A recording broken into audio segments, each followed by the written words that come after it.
Hello दोस्तों, तो स्वागत है आप लोगों का एक और धमाकेदार लेक्चर में। तो दोस्तों अपन लोग एक और मॉडल पेपर का सॉल्यूशन यहाँ पे करवाने वाले हैं जो 2025 में सीधे आपके बोर्ड में पूछा जाने वाला है दोस्तों। तो जल्दी से वीडियो को लाइक और चैनल को सब्सक्राइब कर दीजिए दोस्तों। इस पेपर का जो दोस्तों कोड दिया गया है वो 824 IM है दोस्तों, विषय विज्ञान है। तो आप लोगों के लिए दोस्तों यहाँ से 100% क्वेश्चन यहाँ पे आने वाले हैं। तो जल्दी से वीडियो को लाइक और चैनल को सब्सक्राइब कर दीजिए दोस्तों और बने रहिए मेरे साथ, अपने दोस्तों के साथ शेयर कर दीजिए जल्दी से और कमेंट करके बताना कि आपको वीडियो कैसी लगी। यहाँ से आपके बोर्ड एग्जाम में 100% क्वेश्चन आने वाले हैं। तो चलिए देर ना करते हुए वीडियो को स्टार्ट करते हैं। सबसे पहले अपन लोग स्टार्ट करेंगे खंड आ से, जो पार्ट ए हो जाता है। इसमें आपके एमसीक्यूज क्वेश्चन दिए गए हैं। तो चलिए पहला एमसीक्यूज क्वेश्चन यहाँ पे दिया गया है। किसी अवतल दर्पण पर आपतित प्रकाश किरण दर्पण से परावर्तन के उपरांत अपने ही मार्ग में वापस आ जाती है। दोस्तों ऐसा होता है अवतल दर्पण, आप लोगों को पता होगा, है ना दोस्तों। तो इसने क्या कहा है, अवतल दर्पण पर आपतित प्रकाश किरण दर्पण में परावर्तन के पश्चात अपने ही मार्ग में वापस आ जाती है। किरण क्या करती है दोस्तों, मुख्य अक्ष का परिच्छेदन करती है। तो ऑप्शन ये है फोकस पर करती है, या फोकस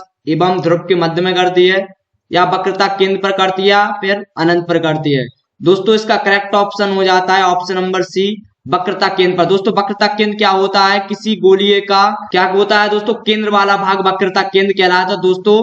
तो जब कोई किरण आपतित करती है तो दोस्तों वो अपने मार्ग में वापस आती है, तो वो क्या है, वक्रता केंद्र पर परिच्छेदन करती है। दोस्तों समझ में आ गई होगी आपको मैं क्या कहना चाहता हूं। तो इसका करेक्ट आंसर क्या हो जाएगा, ऑप्शन नंबर सी। चलिए बढ़ते हैं अगले क्वेश्चन की तरफ। क्वेश्चन नंबर सेकंड दोस्तों, ये रहा आपकी स्क्रीन पर। एक लेंस वस्तु की स्थिति विशेष के लिए आभासी, सीधा तथा आवर्धित प्रतिबिंब बनाता है। लेंस क्या होगा दोस्तों, ऑप्शन दिए गए हैं आप लोगों के लिए, अवतल, उत्तल, या फिर समतल अवतल, या फिर इनमें से कोई नहीं। तो चलिए जल्दी से फटाफट इसका उत्तर आप लोग कमेंट करेंगे। तो जल्दी कमेंट करिए फटाफट। दोस्तों ये क्या है, एक प्रकार का उत्तल लेंस है। क्या है दोस्तों, उत्तल लेंस है। ये एक उत्तल लेंस है। और दोस्तों गौर से देखिएगा, बिंदु ओ से, ये क्या है दोस्तों, बिंदु ओ से मुख्य अक्ष के समांतर किरण ओ डैश से लेके कहां तक जा रही है दोस्तों, ओ से निकलकर ए एफ दिशा में जाती है। यहां से निकल के कहा जा रही है दोस्तों, ये जा रही है ए एफ दिशा में। इसके बाद क्या होता है, तथा दूसरी किरण ओसी सीधी निकल जाती है। दूसरी किरण जो ओसी है दोस्तों क्या है, सीधी निकल जाती है। आप लोगों को पता होगा जो ओ डैश सी है वो क्या है, सीधी निकल जाती है। यह दोनों किरणें पीछे पड़ने पर आई डैश पर क्या करती है दोस्तों, मिलती हुई प्रतीत होती है। अतः आई डैश पर बिंदु ओ का एक आभासी प्रतिबिंब बनता है। इस पर क्या बनता है दोस्तों, एक आभासी प्रतिबिंब। क्या बनता है, आभासी प्रतिबिंब बनता है। तो दोस्तों इस प्रकार से जो वस्तु का जो प्रतिबिंब बनता है वो क्या बनेगा दोस्तों, इस स्थिति में आभासी, सीधा और आकार में दोस्तों क्या होगा, बड़ा होगा। देखिए दोस्तों ये वस्तु है तो आकार में क्या है दोस्तों, जो प्रतिबिंब बना है वो आकार में बड़ा है, सीधा भी है और आभासी भी है। आशा करते हैं आप लोगों को समझ में आ गया होगा। तो चलिए बढ़ते हैं अगले क्वेश्चन की तरफ। 3 या फिर 3 ये रहा आपकी स्क्रीन पर। नैन्थ लेंस की फोकस दूरी में परिवर्तन किया जा सकता है किसके द्वारा, पुतली द्वारा, या फिर परितारिका द्वारा, या फिर दृष्टि पटल द्वारा, या फिर पक्षमापी मांसपेशियों द्वारा। दोस्तों इसका करेक्ट आंसर हो जाता है ऑप्शन नंबर डी, पक्षमापी मांसपेशियां। दोस्तों लेंस के इस प्रकार से पक्षमापी मांसपेशियां लगी होती हैं जो क्या कर सकती हैं दोस्तों, लेंस की फोकस दूरी में परिवर्तन कर सकती हैं। आशा करते हैं आप लोगों को समझ में आ गया होगा। तो क्वेश्चन नंबर 4 ये रहा आपकी स्क्रीन पर। स्वच्छ आकाश नीले रंग के लिए उत्तरदायी प्रकाश की घटना है। तो कौन सी घटना है जिसके कारण आकाश नीला हो जाता है, ऑप्शन ए दिया गया है, अपवर्तन, या फिर प्रकीर्णन, या फिर विवर्तन, या फिर परावर्तन। दोस्तों इसका करेक्ट आंसर हो जाता है ऑप्शन नंबर बी, प्रकीर्णन। चलिए बढ़ते अगले क्वेश्चन की तरफ। क्वेश्चन नंबर 5 ये रहा आपकी स्क्रीन पर। किसी विद्युत बल्ब पर 440 वाट 220 वोल्ट अंकित है। तो आपको बताना है बल्ब फिलामेंट का प्रतिरोध होगा। तो आप लोगों को क्या बताना है, बल्ब फिलामेंट का प्रतिरोध कितना होगा। तो दोस्तों यहाँ पे जो बल्ब की शक्ति दी है वो कितनी दी गई है, 440 वॉट, है ना दोस्तों। जो वोल्टेज दिया गया वो कितना दिया गया है, 220। तो आपको निकालना क्या है दोस्तों, प्रतिरोध। तो यहाँ पे जो प्रतिरोध का फॉर्मूला हो जाएगा R बराबर V स्क्वायर बटे P। ये हो जाता है यहाँ पे प्रतिरोध का फॉर्मूला। तो आप जब रखेंगे तो R बराबर 220 का होल स्क्वायर बटे 440। अब दोस्तों जब इसे आप सॉल्व करेंगे तो R बराबर क्या आ जाएगा, 48 400 बटे 440। अब जी दोस्तों इस प्रकार से आप काटेंगे, R निकल के कितना आ जाएगा दोस्तों, 110 ओम के। तो 110 ओम इसका करेक्ट आंसर हो जाता है, मतलब ऑप्शन डी इसका करेक्ट आंसर हो जाएगा। चलिए बढ़ते हैं अगले क्वेश्चन की तरफ। क्वेश्चन नंबर 6 ये रहा आपकी स्क्रीन पर। विद्युत परिपथ में प्रयुक्त होने वाले कुछ अवयवों के संकेत चिन्ह स्तंभ ए में दिए गए हैं और स्तंभ बी में दिए गए हैं। तो आपको क्या करना है, सुमेलन करना है। तो फटाफट इसका आंसर आप लोग कमेंट बॉक्स में करिए, फटाफट करिए, कमेंट बॉक्स में करिए इसका आंसर फटाफट। तो दोस्तों ये क्या दिया गया है बताइए जल्दी फटाफट, ये क्या है दोस्तों? परिवर्तित प्रतिरोध है दोस्तों, है ना, परिवर्तित प्रतिरोध। ये क्या दिया गया है जल्दी बताइए? ये दोस्तों क्या है? अमीटर है। ये क्या है दोस्तों जल्दी बताइए? विद्युत सेल। दोस्तों ये वाला क्या है जल्दी बताइए फटाफट, एक ही बचता है, तार क्रॉसिंग। तो दोस्तों ऑप्शन इसका एक करेक्ट आंसर हो जाएगा। तो चलिए बढ़ते हैं अगले क्वेश्चन की तरफ। और क्वेश्चन नंबर 7 ये रहा आपकी स्क्रीन पर, किसी धारावाही परिनालिका को स्वतंत्रता पूर्वक लटकाने पर सदैव स्थिर होगी, पूर्व पश्चिम में, उत्तर पूर्व में, उत्तर दक्षिण में, या फिर किसी भी दिशा में। तो दोस्तों इसका करेक्ट आंसर हो जाएगा ऑप्शन नंबर सी, उत्तर दक्षिण दिशा में, याद रखिएगा। ये बहुत इंपोर्टेंट क्वेश्चन भी है दोस्तों, यहाँ से क्वेश्चन बनते हैं तो इंपोर्टेंट क्वेश्चन है यहाँ पे। अब अपन लोग सॉल्व कर लेते हैं उपवाक सेकंड को। और उपवाक सेकंड का 8 वाला क्वेश्चन ये आपकी स्क्रीन पर, निम्नलिखित में से कौन सी धातु कमरे के ताप पर ठोस अवस्था पे नहीं होती है? दोस्तों इसका करेक्ट आंसर हो जाएगा option number B, mercury. Mercury दोस्तों कमरे के ताप पर लिक्विड अवस्था में होती है। प्रश्न नंबर 9 ये आपकी स्क्रीन पर, अम्ल एवं क्षार की क्रिया आप करवा देंगे तो क्या प्राप्त होगा दोस्तों? क्या प्राप्त होता है? लवण और जल प्राप्त होता है दोस्तों। क्वेश्चन नंबर 10 ये आपकी स्क्रीन पर, निम्नलिखित अभिक्रिया यहाँ पे दी गई है तो आपको बताना है ये किसका उदाहरण है, विस्थापन का है या द्विविस्थापन का या फिर अपघटन का या फिर संयोजन का है। तो चलिए फटाफट इसका आंसर दीजिए। तो इसका करेक्ट आंसर हो जाएगा अपघटन। अपघटन क्यों है दोस्तों? क्योंकि CaCO3 क्या कर रहा है, यहाँ पे ऊष्मा लेके CaO प्लस CO2 में टूट रहा है, और टूटने को दोस्तों अपन लोग क्या बोलते हैं? अपघटन बोलते हैं। इस वजह से ये क्या है? अपघटन अभिक्रिया। प्रश्न नंबर 11 दिया गया, श्रृंखलन का गुण किस परमाणु में पाया जाता है? इसका करेक्ट उत्तर है ऑप्शन नंबर ए, कार्बन। प्रश्न नंबर 12 दिया गया है, निम्नलिखित में से एल्काइन क्या है दोस्तों? तो एल्काइन क्या होते हैं दोस्तों? जिसमें ट्रिपल बॉन्ड होते हैं। तो ट्रिपल बॉन्ड किसमें दिख रहा है? Option B is correct answer, triple bond वालों को एल्काइन बोलते हैं दोस्तों। चलिए बढ़ते हैं अगले क्वेश्चन की तरफ। और क्वेश्चन नंबर 13 ये आपकी स्क्रीन पर, ईंधन और औषधियों के रूप में क्या प्रयोग किया जाता है दोस्तों? किसका अपन लोग उपयोग करते हैं ईंधन और औषधियों के रूप में? तो इसका जवाब जल्दी दीजिए फटाफट, किसका? एथेनॉल का प्रयोग करते हैं अपन लोग। क्वेश्चन नंबर 14 सॉल्व कर लेते हैं दोस्तों। गुर्दे की इकाई जो उत्सर्जन की प्रक्रिया में भाग लेती है दोस्तों, उसको क्या बोलते हैं? उस नेफ्रॉन बोलते हैं। ऑप्शन बी करेक्ट आंसर हो जाएगा। 15 वाला क्वेश्चन दिया गया, पौधों में जाइलम किसके लिए उत्तरदायी होता है? तो फटाफट इसका आंसर दीजिए, किसके लिए? जल का वहन करता है। फिर 16 ये रहा दोस्तों आपकी स्क्रीन पर, स्वापोषी पोषण के लिए आवश्यकता क्या होता है? कार्बन डाइऑक्साइड, जल होता है, क्लोरोफिल होता है, सूर्य की प्रकाश, या फिर इनमें से सभी। दोस्तों इसका करेक्ट आंसर हो जाएगा इनमें से सभी।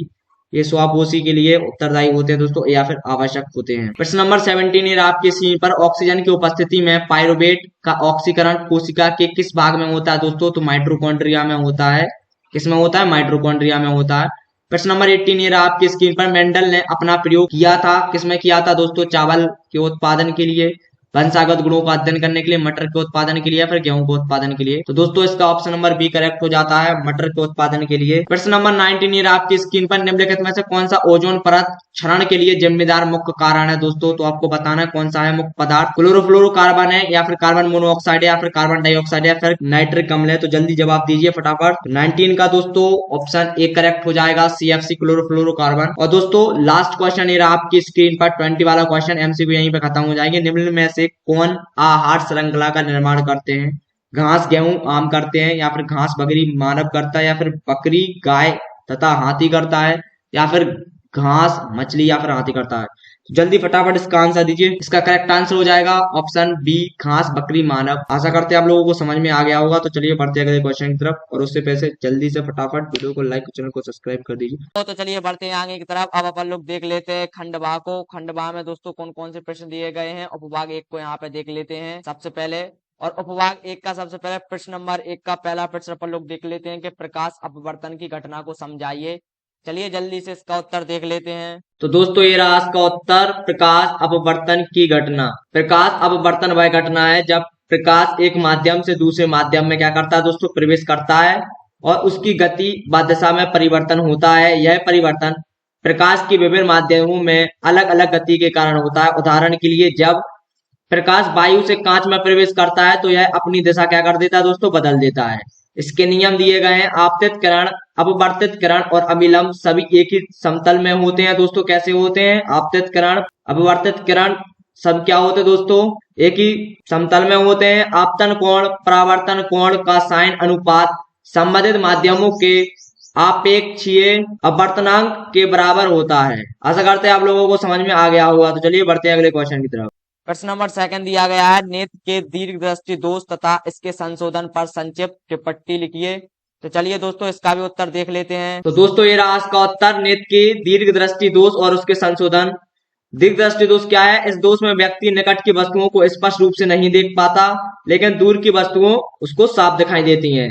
यह तब होता है जब नेत्र गोलक छोटा हो जाता है या नेत्र लेंस की क्षमता क्या कर देता है दोस्तों, कम हो जाती है, जिसके कारण प्रकाश की किरणें रेटिना के पीछे परावर्तित होती रहती हैं। संशोधन क्या है? यह दोष को उत्तल लेंस, कॉन्वेक्स लेंस का उपयोग करके ठीक किया जाता है। किसके लेंस का दोस्तों? कॉन्वेक्स लेंस का उपयोग करके ठीक किया जाता है। यह लेंस प्रकाश किरणों को ऐसा मोड़ देता है कि वे रेटिना पर ही केंद्रित हो जाती हैं।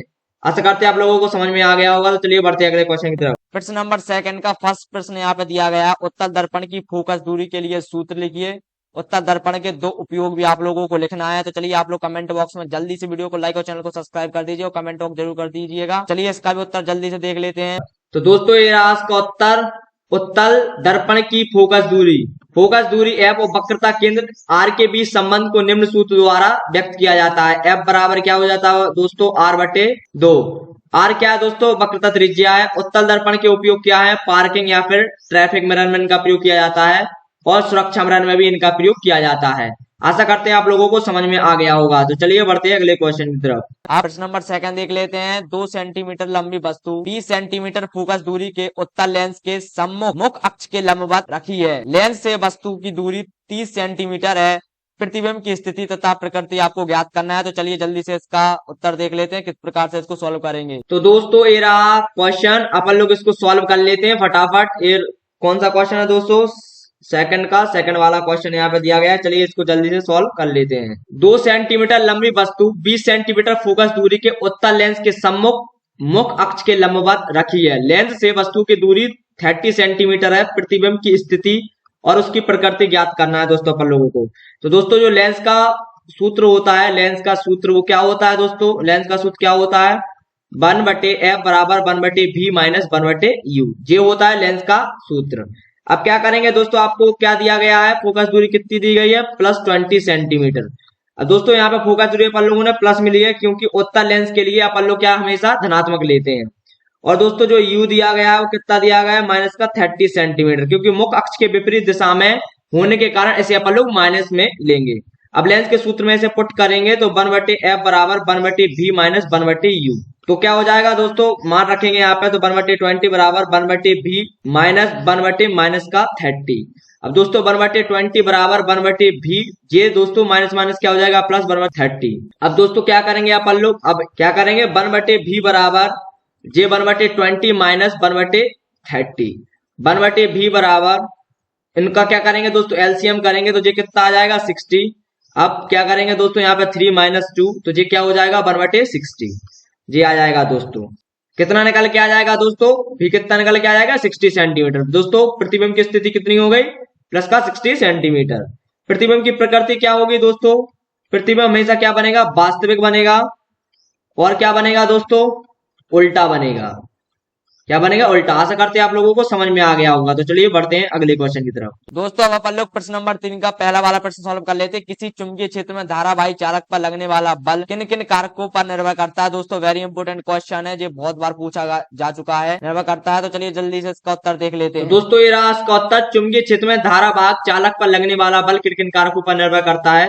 पहला करता है दोस्तों चुंबकीय क्षेत्र की तीव्रता, जिसको अपन लोग B से डिनोट करते हैं। चुंबकीय क्षेत्र जितना अधिक होगा बल उतना ही अधिक होगा। दूसरा करता है दोस्तों चालक में प्रवाहित धारा मतलब I के ऊपर, धारा की मात्रा बढ़ने पर बल भी बढ़ेगा। तीसरा करता है चालक की लंबाई पर, चुंबकीय क्षेत्र में मौजूद चालक की लंबाई जितनी अधिक होगी बल भी उतना ही अधिक होगा। अगला करता है दोस्तों चालक और चुंबकीय क्षेत्र के बीच कोण पर मतलब थीटा के ऊपर, बल का मान जितना अधिक होता है साइन थीटा पर निर्भर करता है दोस्तों। यदि चालक चुंबकीय क्षेत्र के लंबवत होता है तो थीटा बराबर 90 हो जाएगा दोस्तों, तो बल कितना हो जाएगा? अधिकतम हो जाएगा। आशा करते हैं आप लोगों को समझ में आ गया होगा। तो चलिए बढ़ते हैं अगले क्वेश्चन की तरफ। सेकंड क्वेश्चन दिया गया है, चुंबक तथा धारावाही परिनालिका में अंतर स्पष्ट कीजिए। तो चलिए इस प्रश्न का भी जल्दी से उत्तर देख लेते हैं। दोस्तों ये रहा उसका उत्तर, चुंबक और धारावाही परिनालिका में अंतर। चुंबक क्या है दोस्तों, स्थायी चुंबकीय गुण होते हैं। धारावाही परिनालिका केवल धारा प्रवाहित होने पर चुंबकीय गुण प्रकट होता है। चुंबक इसके दो ध्रुव होते हैं दोस्तों, उत्तर और दक्षिण। इसमें चुंबकीय क्षेत्र की दिशा दाएं हाथ के नियम से निर्धारित अपन लोग करते हैं। स्थायी चुंबकीय क्षेत्र उत्पन्न करता है दोस्तों चुंबक, ये दोस्तों अस्थायी चुंबकीय क्षेत्र उत्पन्न करता है। तो दोस्तों ये रहा इन दोनों में अंतर, आशा करते हैं आप लोगों को समझ में आ गया होगा। तो चलिए बढ़ते हैं अगले क्वेश्चन की तरफ। प्रश्न नंबर 4 का पहला क्वेश्चन दिया गया है, धारावाही चालक से संबंध चुंबकीय क्षेत्र की दिशा ज्ञात करने के लिए दक्षिण हस्त अंगुष्ठ नियम लिखिए। सीधे धारावाही चालक द्वारा उत्पन्न चुंबकीय क्षेत्र रेखाओं को दर्शाइए। दोस्तों तो आपको इसका चित्र भी बनाना है, तो चलिए जल्दी से इसका उत्तर देख लेते। तो दोस्तों ये रहा इसका उत्तर, दक्षिण हस्त अंगुष्ठ का नियम। यदि आप अपने दाहिने हाथ को इस प्रकार पकड़ते हैं कि आपके अंगूठे की दिशा विद्युत धारा की दिशा बताए, तो आपकी मुड़ी हुई उंगलियां की दिशा चालक के चारों ओर बनने वाले चुंबकीय क्षेत्र की दिशा को क्या करती है दोस्तों, दर्शाती है। स्पष्टीकरण क्या है, जब एक चालक में विद्युत धारा प्रवाहित होती है तो उसके चारों ओर एक चुंबकीय क्षेत्र उत्पन्न होता है। आशा करते हैं आप लोगों को समझ में आ गया होगा। इसी प्रकार से आप लोग बोर्ड में लिखेंगे दोस्तों। तो चलिए बढ़ते हैं अगले क्वेश्चन की। सेकंड क्वेश्चन दिया गया है, दिए गए परिपथ में ए बी के बीच तुल्य प्रतिरोध तथा 5 ओम प्रतिरोध के सिरों के बीच विभवांतर की गणना कीजिए। दोस्तों चलिए इसका भी उत्तर जल्दी से देख लेते हैं। चलिए दोस्तों इस सवाल को सॉल्व कर लेते हैं। दिए गए परिपथ में ए और बी के बीच तुल्य प्रतिरोध 5 ओम है, तो प्रतिरोधों के सिरों के बीच विभवांतर की आपको गणना करनी है। दोस्तों ये क्या दिया गया आप लोगों को पता, समांतर क्रम में ये दोनों। तो आप लोग क्या करेंगे, समांतर क्रम का फॉर्मूला लगाएंगे, 1/r1 बराबर दोस्तों यहाँ पर रखेंगे 1/4 प्लस 1/4। जब आप इसे सॉल्व करेंगे दोस्तों एलसीएम निकाल के, तो R1 निकल के आ जाएगा 2 ओम के बराबर। कितना निकल के आ जाएगा दोस्तों, 2 ओम के बराबर। तो दोस्तों ये क्या हो जाएगा, यहाँ पे ये 2 ओम में कन्वर्ट हो जाएगा। अब दोस्तों आप लोग क्या करेंगे, R2 को R1 प्लस ये दोस्तों क्या श्रेणी क्रम में, तो इसको भी आप लोग साथ में जोड़ देंगे क्योंकि ये भी श्रेणी क्रम में हो चुका है। श्रेणी क्रम का फॉर्मूला लगाएंगे तो R2 बराबर क्या हो जाएगा, R1 कितना निकल के आ जाएगा 2 ओम प्लस 5। तो R2 कितना आ जाएगा दोस्तों 7 ओम के बराबर। मतलब दोस्तों आप लोगों ने यहां से लेके यहां तक का सॉल्व कर लिया है। ये कितना बन के आया है 7 ओम। अब दोस्तों अपन लोग क्या करेंगे, यहाँ पे R3 को निकाल लेंगे। तो 1/R3 बराबर, R3 को निकालने के बाद दोस्तों आप लोग 1/10 प्लस 1/10 करेंगे। तो दोस्तों R3 का मान कितना निकल के आ जाएगा, 5 ओम के बराबर R3 निकल के आ जाएगा। अब दोस्तों R2 और R3 श्रेणी में जुड़े हुए हैं, तो दोस्तों ये R2 हो गया, ये श्रेणी में है और ये भी श्रेणी में हो जाएगा। तो आप इसको जोड़ देंगे तो जो R इक्विवेलेंट निकल के आ जाएगा दोस्तों, R इक्विवेलेंट निकल के आ जाएगा R2 प्लस R3 दोस्तों। तो आप लोग इनको जोड़ देंगे, 7 प्लस 5 कितना हो जाएगा दोस्तों, 12 ओम के बराबर हो जाएंगे। अब दोस्तों आप लोगों को क्या करना है, अब दोस्तों आप लोग धारा निकालेंगे। तो आपको पता है विभवांतर कितना दिया गया है यहाँ पे दोस्तों 6 वोल्ट, और समतुल्य प्रतिरोध कितना हुआ है, समतल प्रतिरोध कितना है दोस्तों, समतल प्रतिरोध कितना है, मतलब R इक्विवेलेंट कितना दिया गया है, R इक्विवेलेंट दिया गया है 12 ओम के।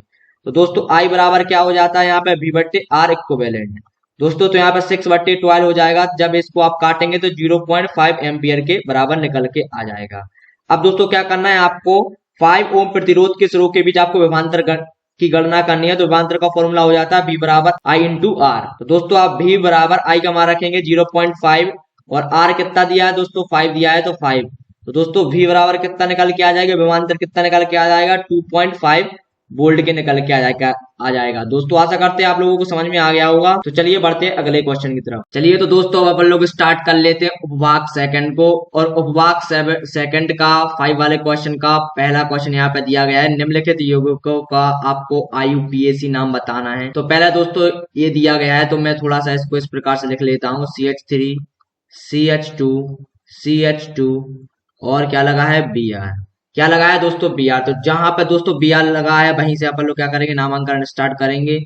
तो यहाँ पे 1, यहाँ पे सेकंड, और ये क्या हो जाएगा 3 हो जाएगा। क्या हो जाएगा 3। तो ये क्या है दोस्तों 3 कार्बन की एक चेन हो जाती है।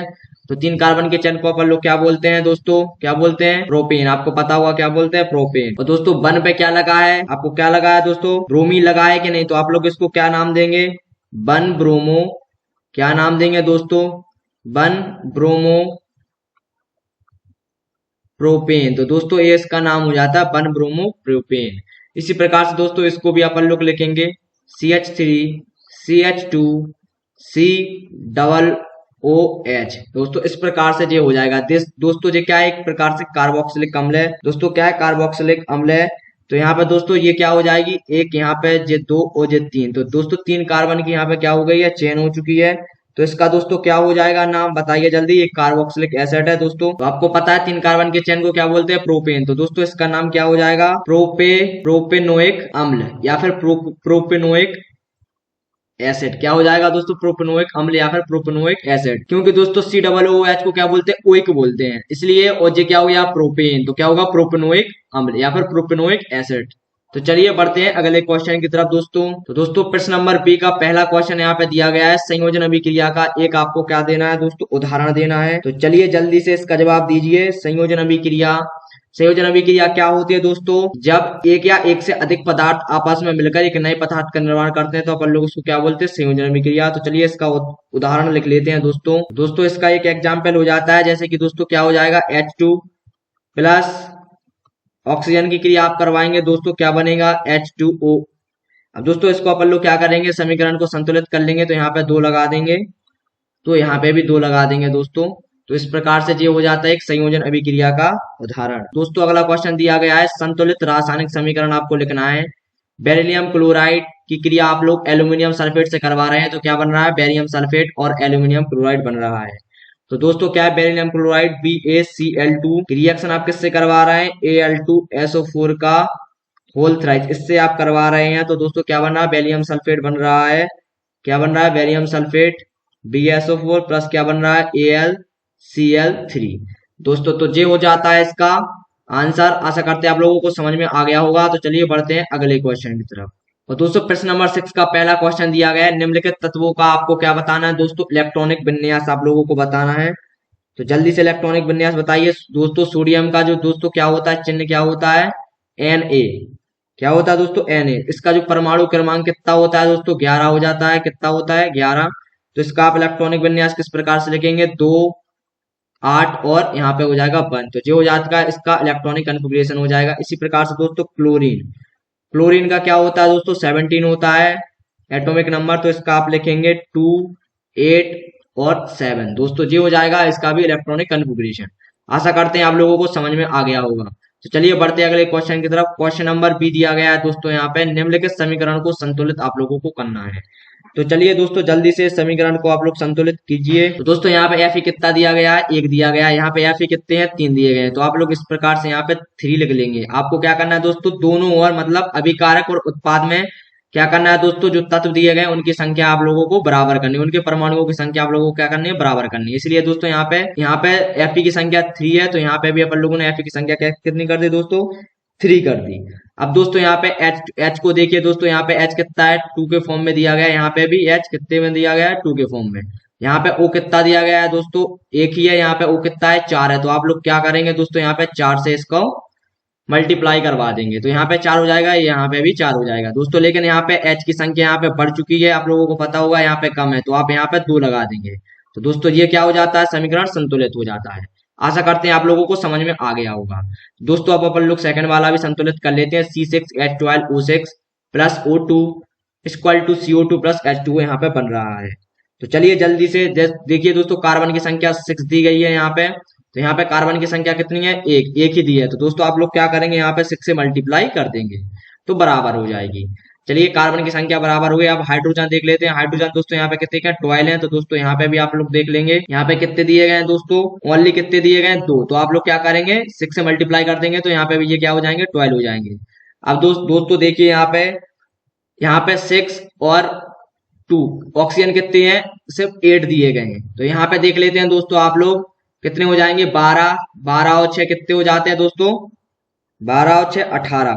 तो आप लोग क्या करेंगे दोस्तों, यहाँ पे संख्या बढ़ा देंगे आप लोग इस प्रकार से, 6 से मल्टीप्लाई कर देंगे, तो ये भी क्या हो जाएंगे, 12 और 6 18। तो दोस्तों यहाँ पे भी 12 और 6 18 हो जाएंगे। तो इसी प्रकार से आप लोगों ने इसको भी संतुलित कर लिया है। तो चलिए बढ़ते हैं अगले क्वेश्चन की तरफ। आशा करते हैं आप लोगों को समझ में आ रहा होगा। तो वीडियो को लाइक और चैनल को सब्सक्राइब करना बिल्कुल भी ना भूलें। चलिए आप अपन लोग देख लेते हैं क्वेश्चन नंबर 7 को। निम्नलिखित पर संक्षिप्त में टिप्पणी लिखिए। पहला लिखना है आपको अम्लीय वर्षा पर, दूसरा लिखना है तन्यता या फिर आघात वर्ज्यता, तीसरा लिखना है मिसेल वेद। तो चलिए इसका जल्दी से उत्तर देख लेते हैं, तीनों का एक साथ। तो दोस्तों ये रहा उसका उत्तर। तो सबसे पहले अपन लोग देख लेते हैं अम्लीय वर्षा क्या होती है। अम्लीय वर्षा तब होती है जब वायुमंडल में जो आपकी सल्फर डाइऑक्साइड जिसको SO2 बोलते हैं और नाइट्रोजन ऑक्साइड जिसको NOx बोलते हैं, जैसे प्रदूषण पानी के साथ मिलकर सल्फ्यूरिक एसिड H2SO4 और नाइट्रिक एसिड HNO3 का निर्माण करते हैं।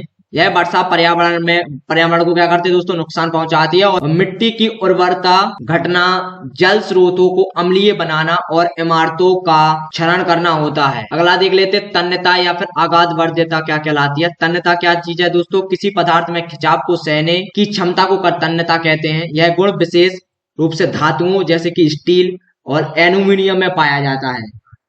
अगर अपन लोग आघात वर्ध्यता की बात करें, किसी पदार्थ की वह क्षमता होती है जिससे अचानक लगने वाले बल या फिर झटके को सहन कर सके, उसे आघात वर्ध्यता कहते हैं। यह गुण लोहे और टाइटेनियम जैसे कठोर पदार्थों में अधिक होता है।